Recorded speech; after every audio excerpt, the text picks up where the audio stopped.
شکست کھا کر بھاگ چکی تھیں، جعرانہ کے مقام پر پہنچ کر اللہ کے رسول صلی اللہ علیہ وسلم نے صحابہ کرام رضوان اللہ علیہم اجمعین کے درمیان مال غنیمت کو تقسیم فرمایا۔ اللہ کے رسول صلی اللہ علیہ وسلم نے حنین کے اس مال غنیمت کو زیادہ تر ان لوگوں میں تقسیم فرمایا جو ابھی نئے مسلمان تھے۔ ابو سفیان رضی اللہ تعالیٰ عنہ ابھی مسلمان ہوئے تھے۔ اللہ کے رسول صلی اللہ علیہ وسلم نے انہیں 100 اونٹ عطا فرمائے، پھر اس کے بعد اور 100 اونٹ عطا فرمائے، پھر 100 اونٹ دیے۔ ان کے بیٹے کو آپ نے بہت کچھ دیا۔ جو قریش کے سردار تھے، جو ابھی مسلمان ہوئے تھے، اللہ کے رسول صلی اللہ علیہ وسلم نے 100 کی مقدار میں اونٹ اور بکریاں تقسیم فرمائیں۔ انصار اور مہاجرین کو اللہ کے رسول صلی اللہ علیہ وسلم نے کچھ نہیں دیا، جس کی وجہ سے بعض انصاری صحابہ میں اللہ کے رسول صلی اللہ علیہ وسلم کے متعلق کچھ باتیں ہو گئیں، جس کی خبر اللہ کے رسول صلی اللہ علیہ وسلم کو پہنچی۔ اللہ کے رسول صلی اللہ علیہ وسلم نے حضرت سعد بن عبادہ کو بلایا، کہا کہ اے سعد، یہ میں کیا سن رہا ہوں کہ انصار نے میرے متعلق کیا کچھ کہا ہے؟ اللہ کے رسول صلی اللہ علیہ وسلم سے حضرت سعد نے کہا کہ اے اللہ کے رسول صلی اللہ علیہ وسلم، انہوں نے کہا ہے کہ آپ نے اپنی قوم میں مال کو تقسیم کیا، حالانکہ ہماری تلواریں ان کے خون سے ٹپک رہی ہیں۔ اپنی قوم کو دیکھنے کے بعد گویا آپ ہمیں بھول گئے۔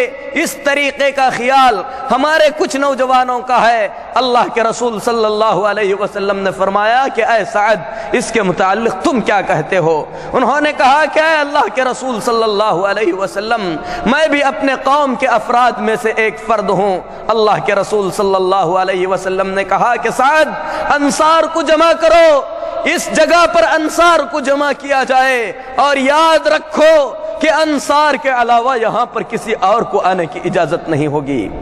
انصار کو جمع کیا گیا۔ اللہ کے رسول صلی اللہ علیہ وسلم ان کے بیچ تشریف لائے، کہا کہ اے انصار کی جماعت، یہ میں کیا سن رہا ہوں کہ تم نے اس طریقے کی بات کہی ہے؟ سنو، یہ دنیا کی حقیر و ذلیل چیزیں ہیں جو میں نے ان لوگوں کو دی ہیں جو ابھی اسلام قبول کیے ہیں۔ میں چاہتا ہوں کہ اس مال کے ذریعے ان کے اسلام کو مضبوط کروں۔ تمہارے اسلام پر مجھے اعتماد ہے، میں نے تمہیں تمہارے اسلام کے حوالے کر دیا۔ اے انصار کے لوگوں، بتاؤ، کیا میں تمہارے پاس اس وقت نہیں آیا جب تمہاری مختلف جماعتیں تھیں؟ اللہ تبارک و تعالی نے میری وجہ سے تم میں اتفاق و اتحاد پیدا فرمایا۔ اے انصار کے لوگوں، میں تمہارے پاس اس وقت آیا جب تم راہ ہدایت سے بھٹکے ہوئے تھے۔ اللہ تبارک و تعالی نے میرے ذریعے سے تمہیں ہدایت عطا فرمائی۔ اے انصار کے لوگوں، جس وقت میں تمہارے درمیان آیا اس وقت تم فقیری کی زندگی گزار رہے تھے۔ اللہ تبارک و تعالی نے میری وجہ سے تمہیں مالدار کیا۔ اے انصار کے لوگوں، اس کا جواب دو۔ صحابہ نے کہا کہ اللہ اور اس کے رسول صلی اللہ علیہ وسلم کا ہم پر بڑا احسان ہے۔ اللہ کے رسول صلی اللہ علیہ وسلم نے کہا کہ اے انصار کے لوگوں، جواب کیوں نہیں دیتے؟ اگر تم چاہو تو کہہ سکتے ہو کہ اے محمد صلی اللہ علیہ وسلم، ساری دنیا آپ کو ٹھکرا چکی تھی، ہم نے آپ کو پناہ دیا، سب کے سب آپ کو جھٹلا چکے تھے، ہم نے آپ کی تصدیق کی۔ اے محمد صلی اللہ علیہ وسلم، آپ کا کوئی ٹھکانہ نہیں تھا، ہم نے آپ کو ٹھکانہ دیا، آپ کو لوگ انکار کر چکے تھے، ہم نے آپ کی مدد کی۔ اے انصار، اگر تم ایسا کہو گے تو تمہاری بات سچی ہوگی، لیکن انصار کے لوگوں سنو، میں یہ چاہتا ہوں کہ لوگ اس دنیا کے مال و متاع کو اپنے ساتھ لے جائیں اور میرے انصار مجھے اپنے ساتھ لے جائیں۔ کیا تمہیں یہ چیز پسند نہیں ہے؟ انصار کے آنکھوں میں آنسو آ گئے، رونے لگے، کہنے لگے کہ اللہ اور اس کے رسول کا ہم پر بڑا احسان ہے۔ یہ قسمت جو اللہ کے رسول نے کی ہے کہ دنیا کا مال و متاع لوگوں کو دیا جائے اور محمد الرسول اللہ صلی اللہ علیہ وسلم ہم کو ملے، یہ چیز ہمیں پسند ہے۔ اللہ کے رسول صلی اللہ علیہ وسلم نے فرمایا کہ انصار کے لوگوں سنو، اگر ساری دنیا ایک طرف چلے، انصار دوسری طرف چلے، تو محمد الرسول اللہ صلی اللہ علیہ وسلم انصار کے ساتھ چلیں گے۔ انصار کے لوگوں تم میرے خاص ہو، سارے لوگ عام لوگوں کی طرح ہیں، لوگ بھیڑ بکریاں لے جائیں اور تم محمد الرسول اللہ صلی اللہ علیہ وسلم کو اپنے ساتھ لے جاؤ۔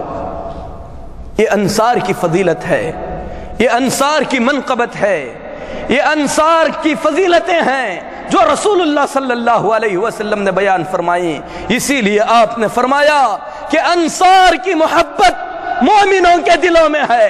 انصار سے اگر کسی کو عداوت اور دشمنی ہو سکتی ہے تو وہ کبھی مومن نہیں ہو سکتا، اس کے دل میں کفر اور نفاق ہے۔ صحابہ کو وصیت کرتے ہوئے رسول اللہ صلی اللہ علیہ وسلم نے فرمایا تھا کہ میرے انصار کا خاص خیال رکھنا، دنیا کے لوگ زیادہ ہوتے جائیں گے لیکن انصار میں کمی آتی جائے گی، یہاں تک کہ انصار آٹے میں نمک کے برابر ہو جائیں گے۔ اسی طریقے سے اس موقع پر رسول اللہ صلی اللہ علیہ وسلم نے دعا کرتے ہوئے فرمایا کہ اے اللہ انصار کی مغفرت فرما، اے اللہ انصار کی مدد فرما، اے اللہ انصار کے بچوں کی مغفرت فرما، انصار کے بچوں کی مدد فرما۔ مال غنیمت تقسیم ہو گیا۔ اللہ کے رسول صلی اللہ علیہ وسلم نے خاص حکمت کے تحت ان لوگوں میں جو ابھی نو مسلم تھے، اللہ کے رسول صلی اللہ علیہ وسلم نے مال غنیمت کو تقسیم فرمایا، اور انصار جنہوں نے اللہ کے رسول صلی اللہ علیہ وسلم کے متعلق اس مال کی وجہ سے اپنے دلوں میں کچھ خلش پیدا کی تھی، اللہ کے رسول صلی اللہ علیہ وسلم نے ان کے دلوں کو صاف کیا۔ پھر اس کے بعد میرے محترم بھائیوں، قبیلہ حوازن جو قلعہ بند ہو چکے تھے، اللہ کے رسول صلی اللہ علیہ وسلم کے پاس توبہ کرتے ہوئے اسلام قبول کر کے آئے۔ اللہ کے رسول صلی اللہ علیہ وسلم نے ان کی عورتوں اور بچوں کو ان کے حوالے کر دیا۔ مکہ فتح ہو گیا، دین اسلام دنیا میں آسانی کے ساتھ پھیلنے لگا۔ اللہ کے رسول صلی اللہ علیہ وسلم مدینہ طیبہ واپس آئے۔ مدینہ آنے سے پہلے اللہ کے رسول صلی اللہ علیہ وسلم مکہ مکرمہ میں داخل ہوئے، آپ نے عمرے کا فریضہ انجام دیا۔ پھر اس کے بعد اللہ کے نبی محمد صلی اللہ علیہ وسلم مکہ مکرمہ واپس تشریف لائے۔ پہنچنے کے بعد اللہ کے رسول صلی اللہ علیہ وسلم کو یہ اطلاع ملی کہ روم کا بادشاہ غسانی اللہ کے رسول صلی اللہ علیہ وسلم کے خلاف لڑنا چاہتا ہے۔ میرے محترم بھائیوں، غزوہ خیبر کے بعد اللہ کے رسول صلی اللہ علیہ وسلم نے حضرت زید بن حارثہ، جعفر بن ابی طالب رضی اللہ تعالی عنہما اور عبداللہ بن رواحہ رضی اللہ تعالی عنہ کی سرداری میں ایک فوج بھیجی تھی، جنہوں نے روم کے بادشاہ سے لڑائی کی تھی۔ اس کا بدلہ لینے کے لیے غسان کا بادشاہ اللہ کے رسول صلی اللہ علیہ وسلم کے خلاف فوجیں اکٹھا کرنا شروع کر دیا۔ نبی کریم صلی اللہ علیہ وسلم کو اس کی اطلاع پہنچی تو آپ صلی اللہ علیہ وسلم سخت پریشان ہو گئے، کیونکہ جو خبریں آ رہی تھیں وہ خبریں مسلمانوں کو ہلا دینے والی خبریں تھیں۔ جھوٹی اشاعتیں عام کی جا رہی تھیں کہ 4 لاکھ کا لشکر، 40 لاکھ کا لشکر مسلمانوں کے خلاف آ رہا ہے، اور یہ خبر مسلمانوں میں اتنی عام ہو چکی تھی کہ صحابہ کرام رضوان اللہ علیہم اجمعین اس مسئلے کو لے کر سخت پریشانی میں تھے۔ حضرت عمر بن خطاب رضی اللہ تعالی عنہ بیان فرماتے ہیں کہ میں اپنے گھر میں بیٹھا تھا، اچانک میرے گھر کا دروازہ کھٹکھٹایا گیا، میں گھبراتے ہوئے باہر نکلا، صحابی نے مجھ سے کہا کہ ایک بہت بڑی چیز ہو گئی ہے۔ میں نے فوراً کہا کہ کیا غسانی آ گیا ہے؟ یعنی یہ خبر اتنی عام ہو چکی تھی کہ ہر وقت صحابہ کرام رضوان اللہ علیہم اجمعین کے دماغوں پر غسانی کے مکہ مدینہ پر حملہ کرنے کا خطرہ تھا۔ میرے محترم بھائیوں، اللہ کے نبی محمد صلی اللہ علیہ وسلم کو اطلاع ملی تو آپ صلی اللہ علیہ وسلم نے بذات خود پیش قدمی کا ارادہ ظاہر فرمایا۔ صحابہ میں عام اعلان فرما دیا کہ ہمیں روم کے خلاف لڑنے کے لیے جانا ہے، سب کے سب تیاری کریں۔ قحط سالی کا زمانہ تھا۔ میرے محترم بھائیوں، صحابہ کرام رضوان اللہ علیہم اجمعین کھانے کے لیے کھانا نہیں پاتے تھے، لیکن جب رسول اللہ صلی اللہ علیہ وسلم نے عام اعلان فرما دیا تو تمام کے تمام جنگ کی تیاری میں مصروف ہو گئے۔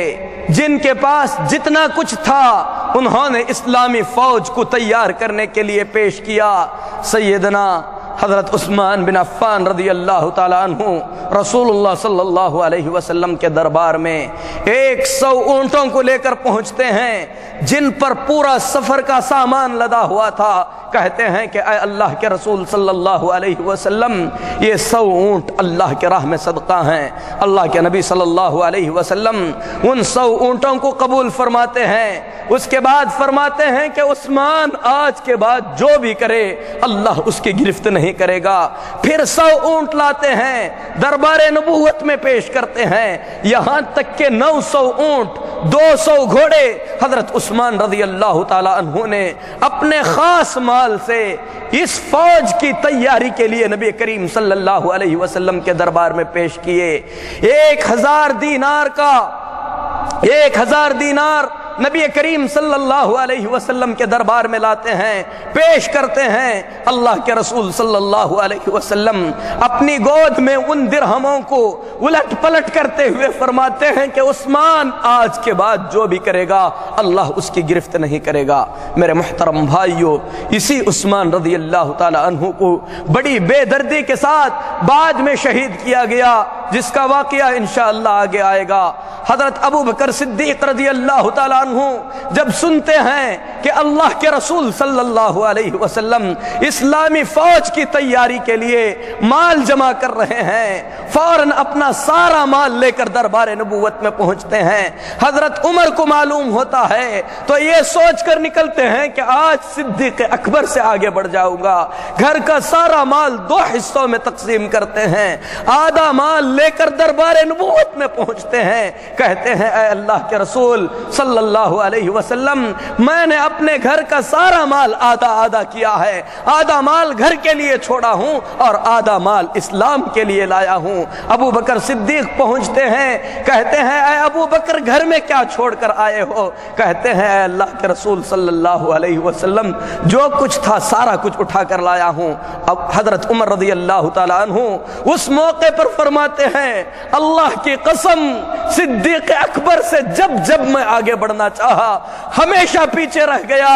ابو بکر کے ایک دن کی زندگی عمر کی پوری زندگی سے زیادہ بہتر ہے۔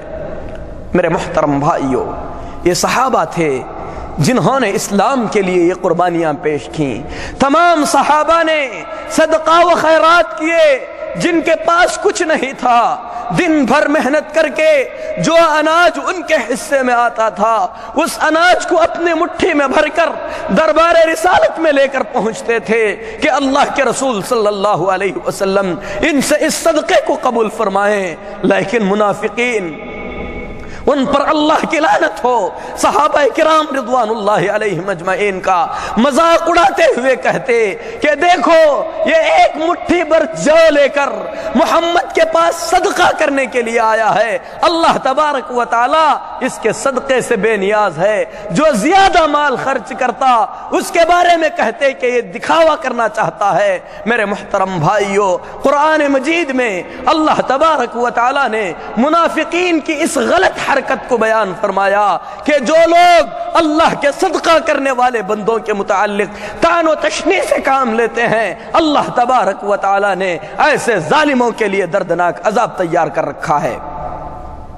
میرے محترم بھائیوں، یہ جنگ بہت ہی زیادہ خشک سالی کی جنگ تھی، لیکن اللہ تبارک و تعالی کی مدد سے صحابہ کرام رضوان اللہ علیہم اجمعین کی 30,000 کی فوج اکٹھا ہو گئی۔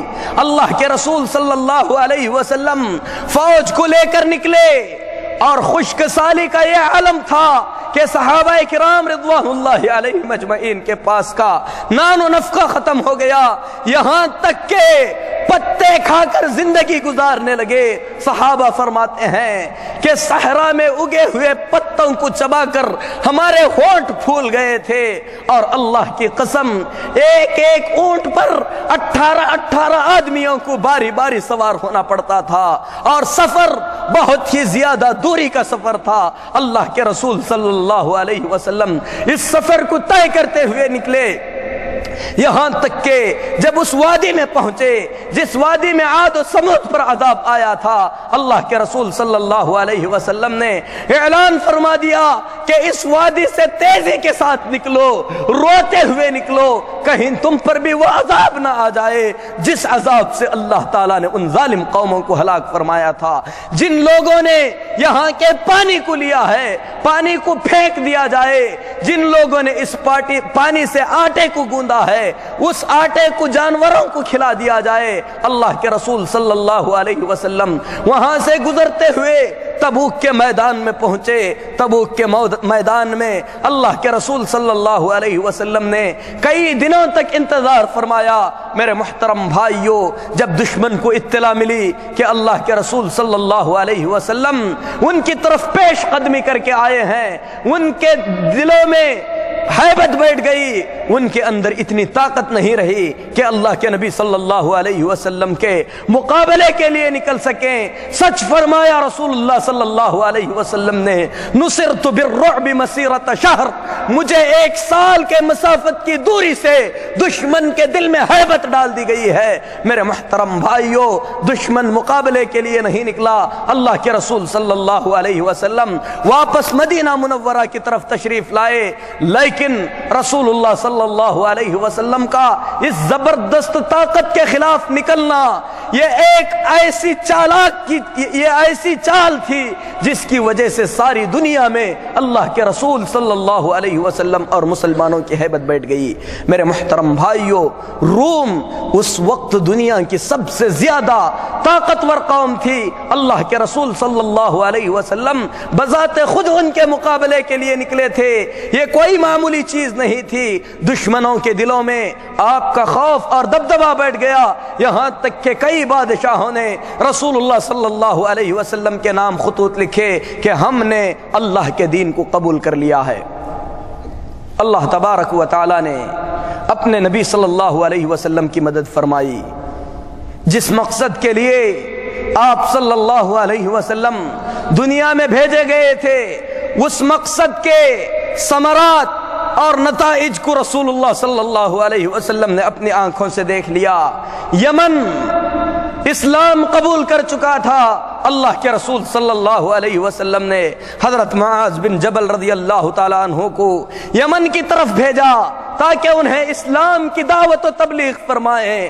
بھیجنے سے پہلے اللہ کے رسول صلی اللہ علیہ وسلم نے معاذ کو نصیحت کی، کہا کہ سب سے پہلے انہیں اللہ کی توحید کی دعوت دو۔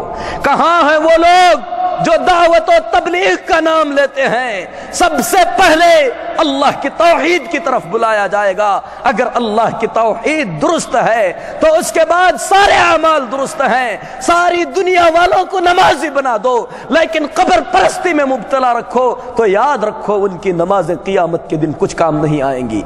نبی کریم صلی اللہ علیہ وسلم نے معاذ کو دعوت دی، کہا فَلْيَكُنْ أَوَّلَ مَا تَدْعُوهُمْ إِلَيْهِ شَهَادَةُ أَن لَا إِلَهَ إِلَّا اللَّهُ۔ معاذ سب سے پہلے انہیں لا الہ الا اللہ کی دعوت دو گے، اگر اس کو قبول کر لیں نماز کی دعوت دینا، پھر اس کے بعد زکوٰۃ کی دعوت دینا، رمضان کے روزوں کی دعوت دینا، اللہ کے گھر کے حج کی دعوت دینا۔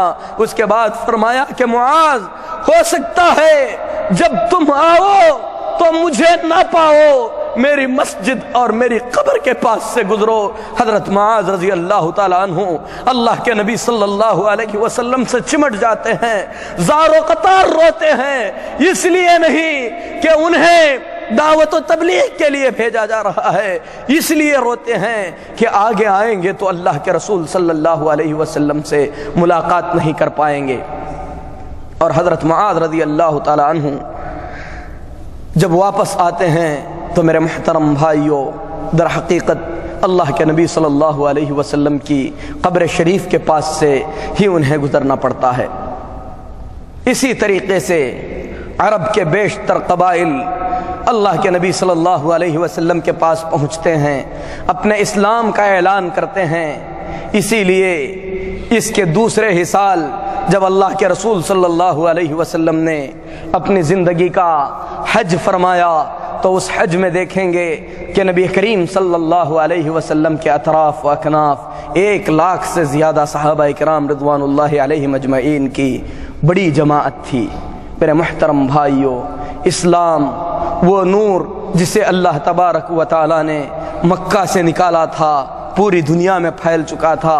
اللہ کے رسول صلی اللہ علیہ وسلم کی دعوت پوری دنیا میں عام ہو چکی تھی۔ مکہ فتح ہونے کے بعد گویا پوری دنیا میں اسلام کی روشنی پھیل چکی تھی۔ یہی وہ روشنی ہے جو اللہ کے رسول صلی اللہ علیہ وسلم نے ہمیں عطا فرمائی۔ اس روشنی کو لینے کا جو ماخذ اللہ کے رسول صلی اللہ علیہ وسلم نے بتلایا، میرے محترم بھائیوں، وہ اللہ کی کتاب اور نبی کریم صلی اللہ علیہ وسلم کی سنت ہے۔ اگلے خطبے میں انشاءاللہ آپ سنیں گے کہ اللہ کے رسول صلی اللہ علیہ وسلم نے اس دنیا سے جاتے ہوئے ہمیں کیا دیا ہے، آپ کی آخری وصیت کیا ہے، آپ صلی اللہ علیہ وسلم نے اس امت کو اس دنیا سے چھوڑتے ہوئے کن چیزوں کو اپنانے کا حکم دیا ہے، اور امت کے لوگ اپنے نبی کی آخری وصیت پر کتنا عمل کر رہے ہیں۔ محترم حاضرین جمعہ، رسول اللہ صلی اللہ علیہ وسلم کی ہجرت طیبہ کا 9واں سال تھا۔ اس سے پہلے مکہ فتح ہو چکا تھا۔ غزوہ حنین میں اللہ تبارک و تعالی نے مسلمانوں کو بہت بڑے مال غنیمت سے نوازا تھا۔ اسلام اور اہل اسلام کی قوت تقریباً پوری دنیا میں مانی جا چکی تھی۔ اسی لیے فتح مکہ کے بعد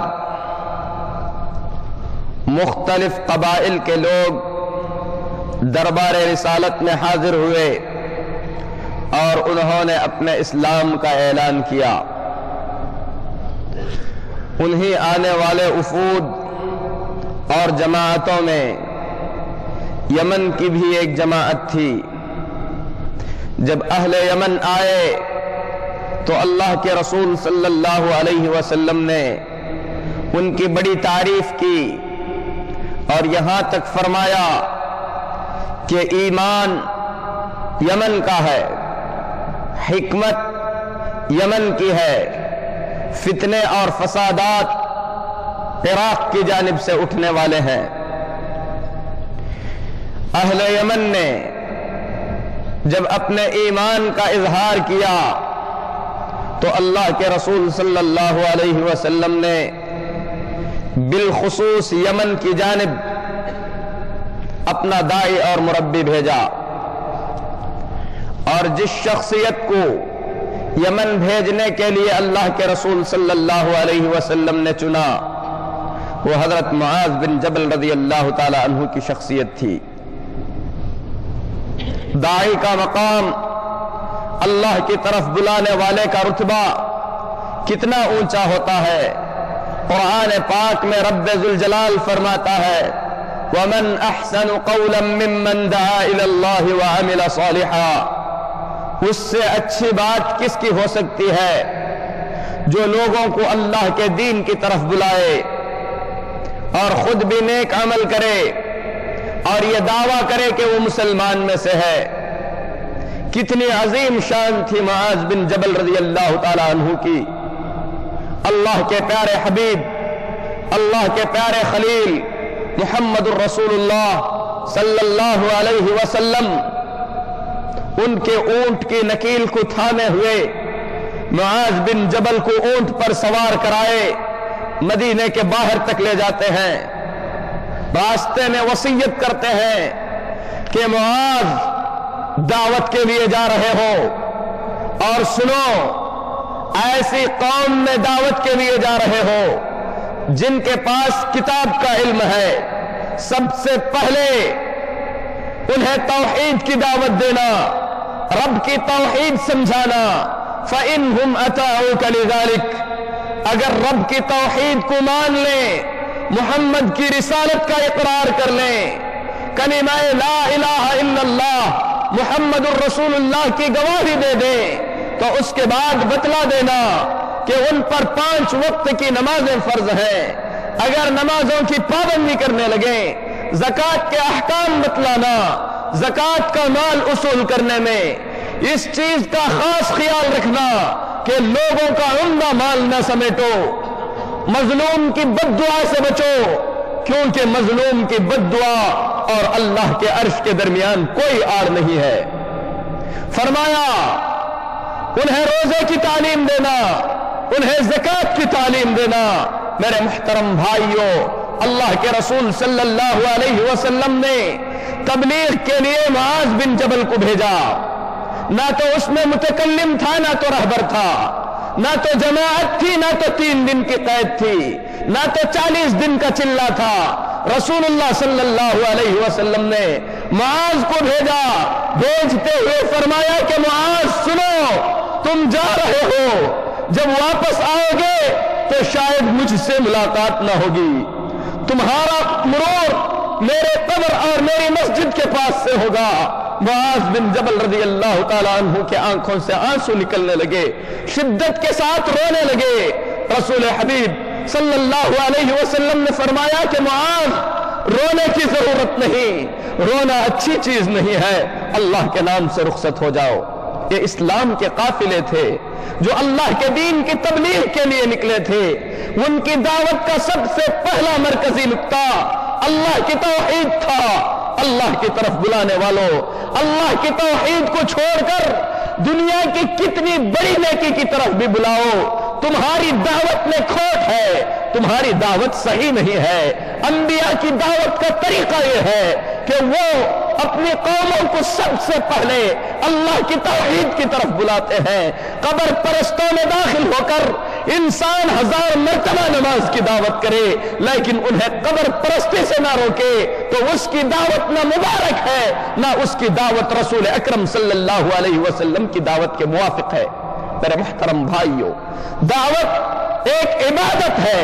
اللہ تبارک و تعالی نے قرآن مجید میں تفصیل کے ساتھ انبیاء علیہم الصلاۃ والتسلیم کی دعوت کے قصوں کو بیان فرمایا ہے. یہ قصے صرف سن کر مزہ لینے کے لیے نہیں بیان کیے گئے بلکہ اس لیے بیان کیے گئے ہیں کہ اللہ کے بندے انبیاء علیہم الصلاۃ والتسلیم کی ان زندگیوں سے دعوت کا طریقہ سیکھے, اللہ کے بھٹکے ہوئے بندوں کو اللہ کے دین کی طرف دعوت دے, اور سب سے پہلے جس چیز کی طرف دعوت دے وہ میرے محترم بھائیوں اللہ کی توحید, اللہ تبارک و تعالیٰ کی وحدانیت, شرک سے برات, مشرکین سے برات, خالص اللہ کے لیے یکسو ہونے کی دعوت ہے. یہ دعوت آپ کو تمام انبیاء کی زندگی میں ملے گی. اس کے بعد میرے محترم بھائیوں, ہجرت کا 9واں سال تھا. اللہ کے رسول صلی اللہ علیہ وسلم نے صحابہ کرام رضوان اللہ علیہم اجمعین میں یہ اعلان فرما دیا کہ آپ اس سال اللہ کے گھر کا ارادہ کرتے ہیں, اللہ کے گھر کا حج کرنا چاہتے ہیں. حج ایک عظیم رکن ہے بلکہ اسلام کے 5 ارکان میں سے ایک رکن حج کی ادائیگی ہے.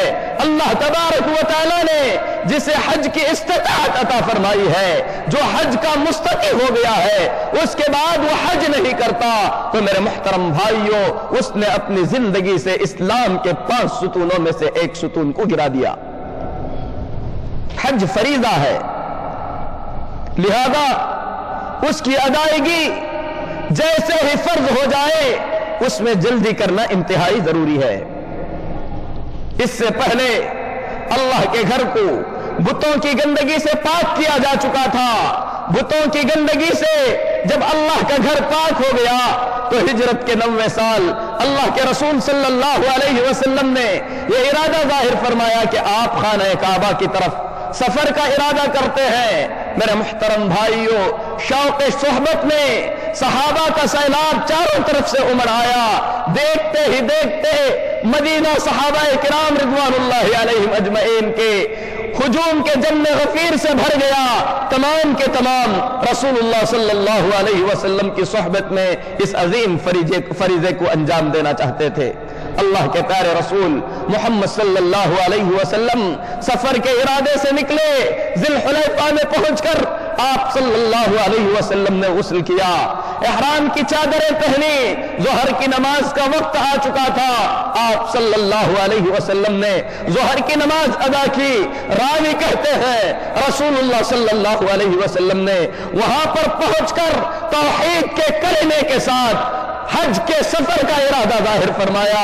آپ صلی اللہ علیہ وسلم نے توحید کے کلمے کے ساتھ تلبیہ کہا لبیک اللہم لبیک لبیک لا شریک لک لبیک ان الحمد والنعمت لک والملک۔ اے اللہ میں حاضر ہوں، اے اللہ تیرا کوئی شریک نہیں ہے، اے اللہ میں حاضر ہوں، ساری نعمتیں ساری رحمتیں ہر قسم کی ملکیت اے اللہ تیرے لیے ہے، تیرا کوئی شریک نہیں ہے، اے اللہ میں حاضر ہوں۔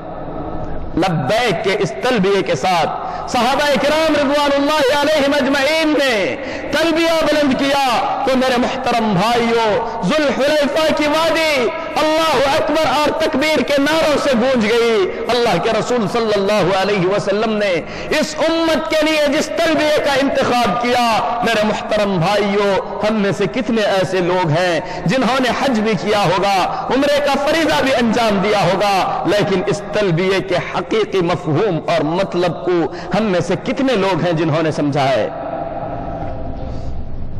اس تلبیے کے اندر اللہ رب العالمین کی خاص توحید بھر دی گئی ہے، ان تمام معبودان باطنہ کا انکار لکھا گیا ہے جو اللہ کے سوا اس زمین پر پوج جاتے ہیں۔ بندہ کہتا ہے لبیک اللہم لبیک، حاضر ہوں اے اللہ میں حاضر ہوں۔ یہ حاضری، اس قسم کا سفر، اس قسم کا شوق اللہ کے گھر کے علاوہ کسی اور گھر کے لیے کبھی جائز نہیں ہو سکتا۔ رسول اللہ صلی اللہ علیہ وسلم فرماتے ہیں لا تشد الرحال الا الى ثلاثة مساجد، سنو روئے زمین پر عبادت کی غرض سے صرف 3 مسجدوں کا سفر کیا جا سکتا ہے۔ ان 3 مسجدوں میں سے اجمیر نہیں، خواجہ بند نواز کی درگاہ نہیں، خواجہ غریب النواز کی درگاہ نہیں، بغداد نہیں، رسول اللہ صلی اللہ علیہ وسلم نے 3 مسجدوں کا نام لے کر فرمایا کہ عبادت کی غرض سے اگر سفر جائز ہے تو صرف 3 مسجدوں کا سفر جائز ہے۔ ان میں سب سے پہلی مسجد اللہ کا گھر خانہ کعبہ ہے، دوسری مسجد مسجد نبوی ہے، تیسری مسجد مسجد اقصی ہے۔ ان 3 مسجدوں کے علاوہ اگر کوئی شخص عبادت کی غرض سے اپنی سواری کو تیار کر کے سفر کرتا ہے تو میرے محترم بھائیوں وہ شخص رسول اللہ صلی اللہ علیہ وسلم کا نافرمان ہے۔ کتنا عجیب ماحول ہے کہ اللہ کے بندوں نے، اسلام کا نام لینے والوں نے رسول اللہ صلی اللہ علیہ وسلم کے ان واضح فرامین، ان واضح باتوں کا کس طریقے سے ان لوگوں نے انکار کیا۔ اپنی زندگیوں میں ایسے لگتا ہے کہ گویا انہوں نے ڈھونڈ ڈھونڈ کر اللہ کے رسول صلی اللہ علیہ وسلم کی احادیث کی نافرمانی کرنے کا عزم کر لیا۔ جس چیز سے اللہ کا رسول منع کرتا ہے، میرے محترم بھائیوں ایک مسلمان کی جرأت کیسے ہوتی ہے کہ اللہ کے رسول صلی اللہ علیہ وسلم کے حرام کیے ہوئے کسی چیز کو انجام دے۔ صحابہ کا قافلہ اللہ کے گھر کی طرف نکل رہا تھا، وہ گھر جس گھر کی تعمیر خالص توحید کے لیے اللہ کے موحد بندے حضرت ابراہیم علیہ السلام نے کیا تھا، اور جس گھر کو اللہ کی توحید کے لیے قائم کیا جاتا ہے، اللہ کی طرف سے اپنے نبیوں کو بھی حکم ہوتا ہے کہ میرے نبیوں اس گھر کو تم اللہ کے بندوں کے لیے پاک و صاف رکھو۔ اللہ نے ابراہیم اور اسماعیل سے کہا تھا طہرا بیتی للطائفین والعاکفین والرکع السجود، کہ میرے گھر کو رکوع کرنے والوں کے لیے، سجدہ کرنے والوں کے لیے، طواف کرنے والوں کے لیے صاف کرو۔ آج ہم اپنی قیمتی رومالوں سے، اپنے قیمتی کپڑوں سے میرے محترم بھائیوں مزاروں پر اٹی دھول کو تو صاف کرتے ہیں، کیا ہم میں سے کسی شخص نے اسی عقیدت کے ساتھ اللہ کے گھر کو بھی کبھی صاف کیا ہے؟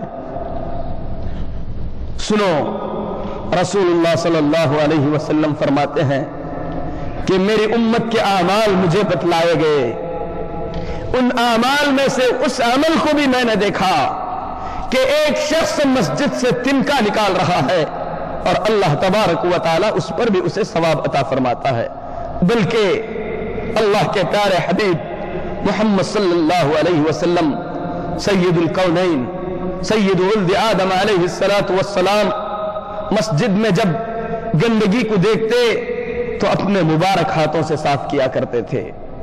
میرے محترم بھائیوں، عازمین حج کا یہ قافلہ اللہ کی توحید کا تلبیہ بلند کرتے ہوئے لبیک اللہم لبیک لبیک لا شریک لک، اے اللہ میں حاضر ہوں، تیرا کوئی شریک نہیں ہے، محمد بھی تیرا شریک نہیں ہے، کوئی ولی بھی تیرا شریک نہیں ہے، کوئی فرشتہ بھی تیرا شریک نہیں ہے، تیرا نبی بھی کوئی شریک نہیں ہے، اے اللہ تیرا کوئی شریک نہیں ہے، میں حاضر ہوں، ان الحمد والنعمت لک، اے اللہ ساری کبریائی، ساری تعریف، ساری بڑائی اگر کسی کے لیے سزاوار ہے تو وہ صرف تیری ذات اقدس ہے، اے اللہ ساری نعمتیں تیری طرف سے ہیں، مجھے رزق ملا تیری طرف سے، ہدایت ملی تیری طرف سے، اولاد ملی تیری طرف سے،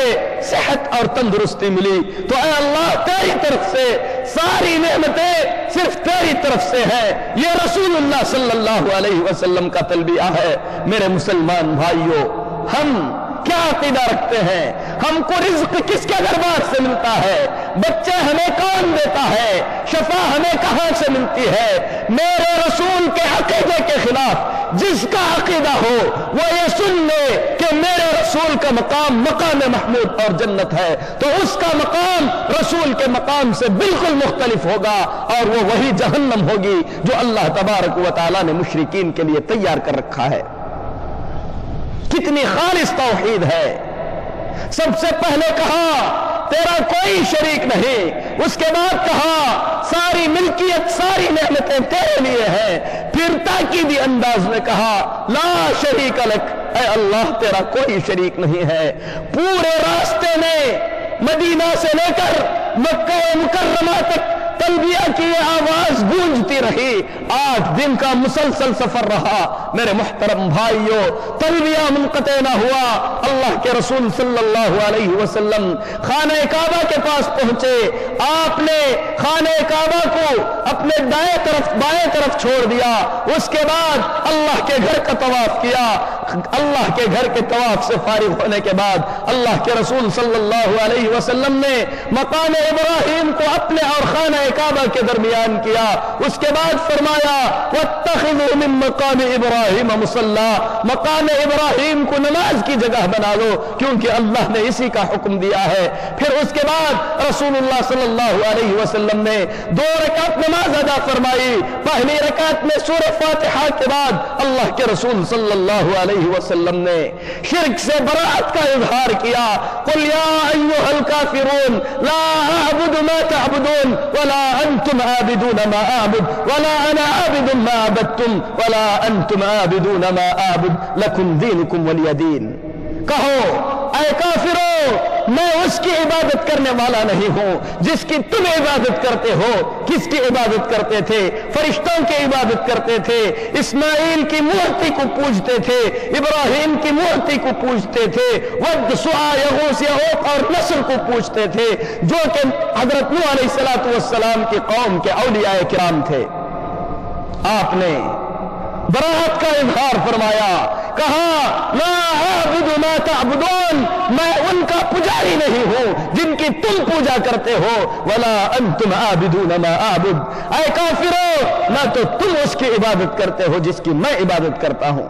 حالانکہ مکہ کے لوگ مشرکین اللہ کی عبادت کرتے تھے، خانہ کعبہ کا طواف کرتے تھے، اللہ کے گھر کا حج کرتے تھے، لیکن میرے محترم بھائیوں، جیسا کہ قرآن نے کہہ دیا وَقَدِمْنَا إِلَى مَا عَمِلُوا مِنْ عَمَلٍ فَجَعَلْنَاهُ هَبَاءً مَنْثُورًا، یہ فیصلہ ہو چکا ہے کہ مشرک جو بھی عمل کرے گا اس کا عمل برباد کر دیا جائے گا۔ مشرکین نے اگرچہ اللہ کی عبادت کی، لیکن اللہ کے رسول صلی اللہ علیہ وسلم نے ان عبادتوں کو نہ کرنے کے برابر قرار دیا۔ پہلی رکعت میں قل یا ایھا الکافرون آپ نے پڑھا، دوسری رکعت میں اللہ کی خالص توحید بیان فرمائی، کہا قل هو اللہ احد، کہو وہ اللہ ایک ہے۔